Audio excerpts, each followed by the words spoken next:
পশ্চিমবঙ্গের রাজনীতিতে এমন কিছু জায়গা আছে যা নিয়ে সবসময় একটা কৌতূহল থাকে। নবগ্রাম বিধানসভা কেন্দ্র ঠিক তেমনই একটা জায়গা। খুব অল্প সময়ের মধ্যে এখানকার রাজনৈতিক চালচিত্রটা কিভাবে আমূল বদলে গেল, আজকের এই বিশ্লেষণে আমরা তারই গভীরে যাব। চলুন এই আকর্ষণীয় পরিবর্তনের পেছনের কারণগুলো এক এক করে খুঁজে বের করা যাক। আজকের আলোচনাটাকে আমরা মোট 4টে ভাগে সাজিয়েছি। প্রথমে আমরা জানব নবগ্রামের সাধারণ মানুষের জীবনযাত্রা এবং তাদের মূল সমস্যাগুলো ঠিক কি কি। তারপর আমরা দেখব 2021 সালের নির্বাচনের সেই ফলাফল যা এক নতুন রাজনৈতিক সমীকরণের জন্ম দিয়েছে। এরপর আমরা মূল প্রার্থীদের শক্তি আর দুর্বলতাগুলো বিশ্লেষণ করব। আর সবশেষে এই অঞ্চলের উন্নয়নের জন্য ভবিষ্যতের পথ কী হতে পারে সেটাও খতিয়ে দেখব। তো শুরু করা যাক একেবারে গোড়া থেকে। যে কোনো জায়গার রাজনীতি বুঝতে হলে সবার আগে সেখানকার মাটির কথা শুনতে হয়, মানুষের দৈনন্দিন জীবনের সংগ্রামটা বুঝতে হয়। নবগ্রামও এর ব্যতিক্রম নয়। দেখুন, এই কেন্দ্রটা কিন্তু মূলত একটা গ্রামীণ এলাকা। এখানকার বেশিরভাগ মানুষের জীবনই কৃষি আর গঙ্গা নদীর উপর নির্ভরশীল। ভাবুন তো, যে নদী একদিকে আশীর্বাদ, চাষের জল দিচ্ছে, জীবন দিচ্ছে, সেই নদী আবার প্রতি বছর বন্যার অভিশাপ নিয়ে আসছে। এই দ্বৈত চরিত্রটা এখানকার অর্থনীতি আর জীবনযাত্রাকে খুব গভীরভাবে প্রভাবিত করে। এবার যে ছবিটা আমরা দেখব সেটা এখানকার রাজনীতির চালিকা শক্তি বললেও ভুল হবে না। এখানকার জনসংখ্যার গঠনটা বেশ জটিল। প্রায় ৬৬% মুসলিম আর ৩৩% হিন্দু সম্প্রদায়ের বাস। এর মধ্যে আবার তফসিলি জাতি এবং উপজাতির একটা বড় অংশ রয়েছে। এই বিন্যাসটা ভোটের সময় রাজনৈতিক দলগুলোর কাছে একটা বড় চ্যালেঞ্জ তৈরি করে, কারণ তাদের প্রত্যেকটা সম্প্রদায়ের আশা আকাঙ্ক্ষার কথাই মাথায় রাখতে হয়। আচ্ছা, তো এখানকার মানুষের রোজগার জীবনে ঠিক কি কি চ্যালেঞ্জের মুখোমুখি হতে হয়? প্রতি বছর গঙ্গার বন্যায় ব্যাপক ক্ষতিগ্রস্ত হয়, গ্রামের রাস্তাঘাটের অবস্থা তথৈবচ, কৃষকরা ফসলের ন্যায্য দাম পান না, আর শিক্ষিত যুবক যুবতীদের মধ্যে বেকারত্ব একটা বিরাট সমস্যা। এই ছোট ছোট সমস্যাগুলোই কিন্তু ভোটের বাক্সে বড় প্রভাব ফেলে। আর এই সংখ্যাটা, এটা শুধু একটা সংখ্যা নয়। শিক্ষক নিয়োগ দুর্নীতিকাণ্ডের জেরে এই বিপুল সংখ্যক চাকরি বাতিল হয়ে যায়। এই একটা ঘটনায় এখানকার যুব সমাজের মনে গভীর ক্ষোভ আর ব্যবস্থার উপর এক বিরাট অবিশ্বাসের জন্ম দিয়েছে। আর তার রাজনৈতিক প্রভাবও কিন্তু মারাত্মক।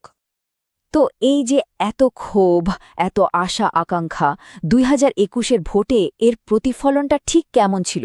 চলুন ফলাফলটা দেখি। আর ফলাফলটা কিন্তু সত্যি অবাক করার মতো। 2016 সালে ছবিটা দেখুন, একদম পরিষ্কার, তাই না? বামেদের অর্থাৎ সিপিআইএমের এক ছত্র আধিপত্য। প্রায় 55% ভোট পেয়েছিল তারা। বোঝাই যাচ্ছে সেই সময় তাদের সংগঠন আর জনভিত্তি কতটা মজবুত ছিল। কিন্তু মাত্র 5টা বছর পর দেখুন কি হল। পুরো রাজনৈতিক মানচিত্রটাই যেন ওলটপালট হয়ে গেল। তৃণমূল কংগ্রেস 48% ভোট পেয়ে জিতে গেল, বিজেপির ভোট 1 লাফে 4 গুণেরও বেশি বেড়ে 31% পৌঁছল, আর একসময়ের বিজয়ী সিপিআইএম নেমে এলো মাত্র 18%। এই পরিবর্তনটা আসলে পশ্চিমবঙ্গের রাজনীতিতে একটা নতুন অধ্যায়ের সূচনা। মানে আসল কথাটা হলো, বামেদের ভোটটা শুধু কমেনি, তাদের যে বিরোধী পরিসরটা ছিল সেই জায়গাটা পুরোপুরি দখল করে নিল বিজেপি। বামেদের ছেড়ে যাওয়া জায়গাটাই সরাসরি বিজেপির উত্থানের মূল কারণ হয়ে দাঁড়াল।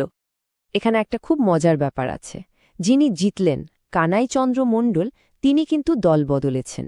এতে কি বোঝা যায়?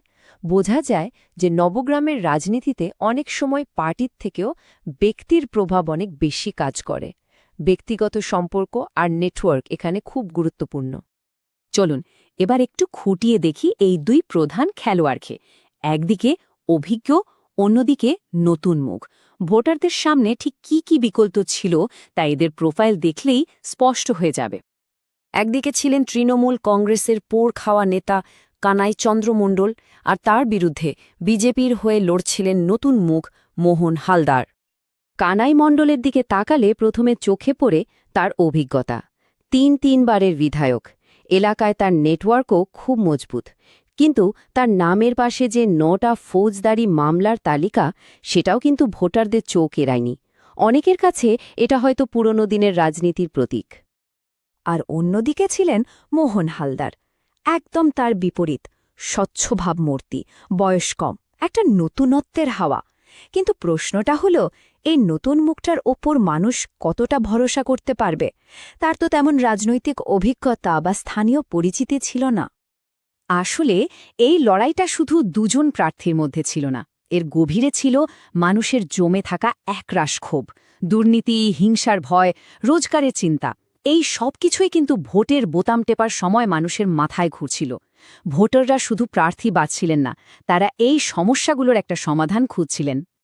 তো সমস্যাগুলো তো আমরা বুঝলাম, রাজনীতিক সমীকরণও দেখলাম, কিন্তু এর সমাধান কি? শুধু সমস্যা নিয়ে আলোচনা করলেই তো হবে না। চলুন এবার তথ্যের ভিত্তিতে কিছু বাস্তবসম্মত সমাধানের দিকে নজর দেওয়া যাক। এই রিপোর্ট একটা দারুণ পথের হদিশ দিচ্ছে। দেখুন, এখানে বলা হচ্ছে, যদি ৫০ কোটি টাকা খরচ করে রাস্তা বানানো হয়, তাহলে শুধু যে যাতায়াত ভালো হবে তা নয়, প্রায় হাজারখানেক নতুন কাজ তৈরি হবে। মানে খরচ করা প্রত্যেকটা টাকার একটা সুস্পষ্ট রিটার্ন আছে। একইভাবে বন্যা নিয়ন্ত্রণে বিনিয়োগ করলে প্রতি বছর যে ২০ কোটি টাকার ক্ষতি হয় সেটা বাঁচানো সম্ভব। মানুষের জীবনে এর সরাসরি প্রভাব পড়বে। শেষ পর্যন্ত নবগ্রামের মানুষের সামনে প্রশ্নটা কিন্তু একটাই, তারা কাকে বাছবেন?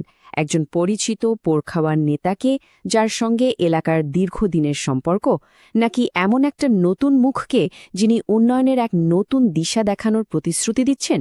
এই বড় প্রশ্নের উত্তরের মধ্যেই লুকিয়ে আছে নবগ্রামের ভবিষ্যৎ।